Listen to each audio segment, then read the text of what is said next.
अस्सलाम वालेकुम। इस वीडियो में हम नेटवर्किंग टर्म स्लैश के बारे में देखेंगे जिसे हम IPv4 एड्रेसिंग में यूज़ करते हैं। यहाँ स्लैश एक CIDR नोटेशन है। CIDR means classless inter domain routing और ये नोटेशन हम IPv4 एड्रेसिंग में यूज़ करते हैं। इस वीडियो में हम डिफ़ॉल्ट CIDR नोटेशन जो हमारी क्लासेस हैं, क्लास A, B और C यूनिकास्ट IPv4 एड्रेसिंग की क्लासेस हैं, हम उनमें जो हमारा डिफ़ॉल्ट CIDR नोटेशन होगी हम उसके बारे में पढ़ेंगे। प्रीवियसली अगर हम देखें तो हमने IPv4 एड्रेसिंग के बारे में देखा, हमने उनकी क्लासेस के बारे में पढ़ा कि IPv4 एड्रेसेस की 5 क्लासेस होती हैं, class A, B, C, D and E। इसमें क्लास A, B और C यूनिकास्ट IPv4 एड्रेसिंग के लिए यूज़ होती हैं। हमने नेटवर्क पोर्शन के बारे में पढ़ा कि हमारे पास नंबर ऑफ बिट्स जो हमने फिक्स की होती हैं नेटवर्क पोर्शन के लिए उसे हम नेट आईडी कहते हैं और रिमेनिंग को हम होस्ट आईडी कहते हैं। हमने होस्ट पोर्शन के हवाले से पढ़ा। हमने क्लास A, B, C में नेटवर्क और होस्ट पोर्शन को देखा। इस वीडियो में हम इससे फर्दर आगे कंटिन्यू करेंगे और अब नेटवर्क पोर्शंस की मदद से जो हम बनाते हैं स्लैश की टर्मिनोलॉजी, हम उसके बारे में पढ़ेंगे। नेट आईडी या नेटवर्क पोर्शन का अगर हम रिव्यू करें तो हमारे पास जो एक IPv4 एड्रेस है इसे दो पोर्शन में डिवाइड किया गया था, नेटवर्क पोर्शन और होस्ट पोर्शन। और हमारे पास जो नंबर ऑफ बिट्स जिसे हम नेटवर्क पोर्शन के लिए यूज़ करते हैं वो हमारे पास नेट आईडी होता है और रिमेनिंग बिट्स हम होस्ट पोर्शन के लिए यूज़ करते हैं। तो हमारे पास जो 32 बिट्स का एक IPv4 एड्रेस होता है, अगर हम उसे बाइनरी फॉर्म में रिप्रेजेंट करें तो इसमें से कुछ बिट्स को हमने फिक्स किया होता है नेटवर्क पोर्शन के लिए और वो जो बिट्स होती हैं उनकी तादाद को हम नेट आईडी कहते हैं। ये नेट आईडी को हम इसलिए रिव्यू कर रहे हैं क्योंकि ये काफ़ी हेल्पफुल है हमें ना सिर्फ सबनेट मास्क बनाने में, बल्कि ये जो हम इस वीडियो में एक टर्मिनोलॉजी अभी देखने वाले हैं स्लैश की टर्मिनोलॉजी, उसमें भी ये हेल्पफुल है। तो नेट आईडी नेटवर्क पोर्शन जो है ये काफ़ी हेल्पफुल है हमारे लिए क्योंकि इसकी मदद से ना सिर्फ हम सबनेट मास्क की टर्मिनोलॉजी बनाते हैं, हम सबनेट मास्क बनाते हैं, बल्कि नेटवर्क पोर्शन हमारे लिए हेल्पफुल है स्लैश की टर्मिनोलॉजी, CIDR नोटेशन की टर्मिनोलॉजी बनाने में भी। इस वीडियो में हम स्लैश की टर्मिनोलॉजी के बारे में देखेंगे। सबनेट मास्क से रिलेटेड वीडियो जो है उसका लिंक इस वीडियो की डिस्क्रिप्शन में मौजूद है। स्लैश IPv4 एड्रेसिंग में क्या है? स्लैश की टर्मिनोलॉजी हमारे पास नेट आईडी से बनी है। नेटवर्क पोर्शन का अगर हमें पता है तो हम स्लैश को इजीली हम IP एड्रेस के साथ स्लैश की वैल्यू को रिप्रेजेंट कर सकते हैं। अभी हम आगे देखते हैं। स्लैश की जो वैल्यू है ये CIDR नोटेशन इसे हम कहते हैं कि ये वैल्यू CIDR नोटेशन है, क्लासलेस इंटर डोमेन राउटिंग। इसके बारे में हम डिटेल में फर्दर वीडियोस में आके देखेंगे।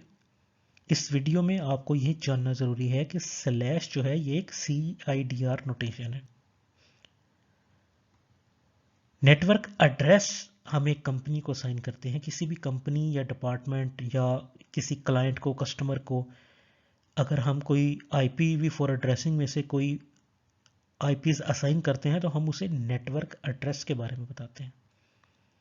अब इस नेटवर्क के साथ हम उसे या तो सबनेट मास्क बताते हैं और या हम स्लैश की टर्मिनोलॉजी यूज करते हैं और इस स्लैश की टर्मिनोलॉजी के साथ हम मास्क बताते हैं और ये मास्क नेट आईडी ही होता है।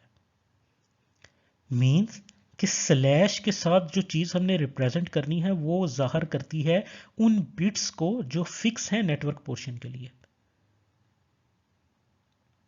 आई होप आप अंडरस्टैंड कर रहे होंगे कि हमारे पास जो नेट आईडी होता है वो नंबर ऑफ बिट्स जो फिक्स हैं नेटवर्क पोर्शन के लिए उसको हम इस स्लैश के बाद जाहिर करते हैं।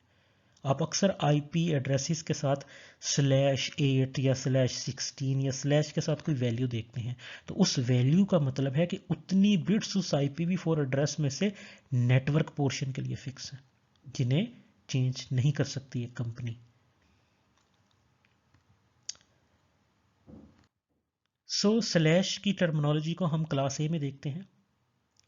क्लास ए के बारे में आपको याद होगा कि हमने सबसे पहली लेफ्ट मोस्ट सिग्निफिकेंट बिट को हमने 0 फिक्स किया था क्लास ए बनाने के लिए, और आपको यह भी याद होगा कि हमने फर्स्ट 8 बिट्स को फिक्स किया था नेटवर्क पोर्शन के लिए। रिमेनिंग बिट्स हमारे पास होस्ट पोर्शन है। तो अब अगर हमने स्लैश की टर्मिनोलॉजी क्लास ए में बनानी हो तो इसका मतलब है कि हमारे पास चूंकि नेट आईडी 8 है, तो हम क्लास ए के लिए स्लैश या CIDR नोटेशन जो है वो /8 यूज करेंगे, यानी कि 8 बिट्स हमारे पास जो है ये एक्चुअल में हमारा मास्क है। क्लास ए में जो हमारी रेंज है 0 से लेके 127 तक, इस रेंज में जो भी हमारे पास IP एड्रेस होगा हम उसके साथ /8 की टर्मिनोलॉजी यूज करेंगे, और ये हम डिफॉल्ट CIDR नोटेशन की बात कर रहे हैं। डिफॉल्ट से मुराद हम क्लास A, B और C, इसमें जो हमारे पास जिस तरह हमने डिफॉल्ट सबनेट मास्क के बारे में देखा, ये हम डिफॉल्ट CIDR नोटेशन की बात कर रहे हैं जो फिक्स है क्लास A, B और C के लिए।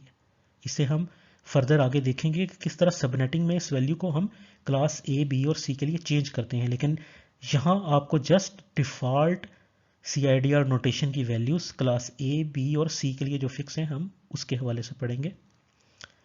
तो क्लास A में 10.0.0.0 एक नेटवर्क है जो क्लास A का है। किस तरह हमें पता लगा? हमने जैसे पहले भी वीडियोस में देखा कि हमारे पास ये जो सबसे पहला ऑक्टेट है इसकी वैल्यू 10 0 से 127 के दरमियान लाई करती है, तो ये क्लास A का नेटवर्क है। तो इसके साथ हम /8 की वैल्यू यूज करेंगे क्योंकि हमारा नेट आईडी क्लास A के लिए 8 होता है। इसी तरह हम एक और IP लेते हैं 100.0.0.0, इसमें फर्स्ट ऑक्टेट की वैल्यू 100 भी 0 से 127 के दरमियान लाई करती है, तो ये भी हमारे पास क्लास A का है, तो हम /8 की टर्मिनोलॉजी यूज करेंगे। 127.0.0.0, अब इसमें 127 भी हमारे पास क्लास A का नेटवर्क है, तो हम इसके साथ भी /8 की टर्मिनोलॉजी यूज करेंगे कि हमारा नेट आईडी 8 है क्लास A के लिए। स्लैश की टर्मिनोलॉजी को अगर हम क्लास B के लिए देखें तो आपको याद होगा हमने फर्स्ट 2 बिट्स को फिक्स किया था क्लास B बनाने के लिए।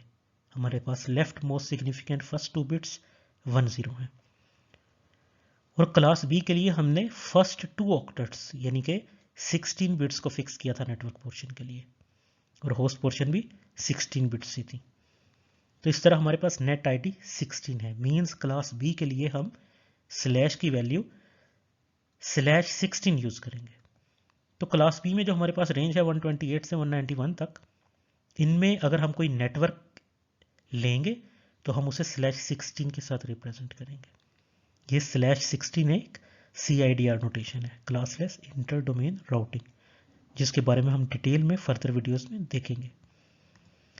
तो 128.0.0.0, इसमें 128 हमारे पास क्लास B का नेटवर्क है, तो इस तरह हम इसके लिए /16 यूज करेंगे। 151.10.0.0, हम इसके लिए भी /16 यूज करेंगे क्योंकि अगर हम फर्स्ट ऑक्टेट की वैल्यू देखें 151, तो ये हमारे पास क्लास B में लाई करती है, तो ये हमारे पास क्लास B का नेटवर्क है।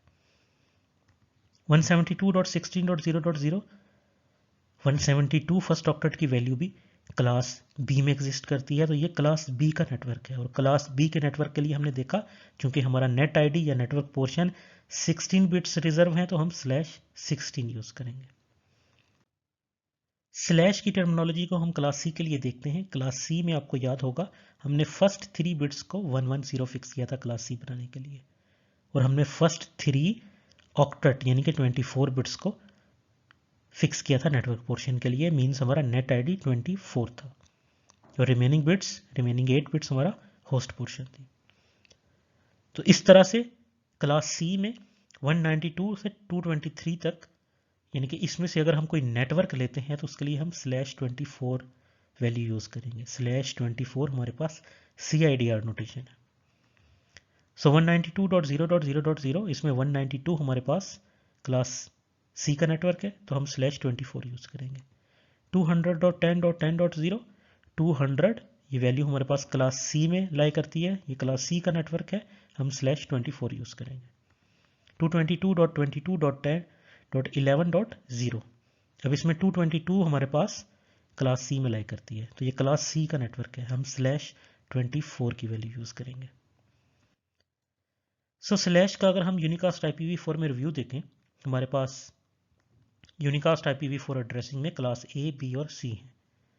हम अगर टेबल बनाएं अपने पास, तो क्लास A के लिए हमने 8 बिट्स को फिक्स किया है नेटवर्क पोर्शन के लिए, नेट आईडी 8 होगा। क्लास B के लिए हमने 16 बिट्स को फिक्स किया था, नेट आईडी 16 होगा। क्लास C के लिए हमारे पास 24 बिट्स जो हैं वो रिजर्व हैं, तो हमारे पास क्लास C का नेट आईडी 24 होगा। तो स्लैश की डेफिनेशन के मुताबिक जो हमारा नेट आईडी है, हमने स्लैश के साथ उसी को ही रिप्रेजेंट करना है। सो क्लास A की वैल्यूज़ के लिए 0 से 127 के दरमियान अगर हम कोई पूल लेते हैं, तो हम उसका डिफ़ॉल्ट CIDR नोटेशन /8 रखेंगे। क्लास B के लिए 16 और क्लास C के लिए 24। वीडियो देखने का शुक्रिया। ऐसी मज़ीद वीडियो देखने के लिए चैनल को सब्सक्राइब करें, हमारी वीडियोस को लाइक करें। शुक्रिया।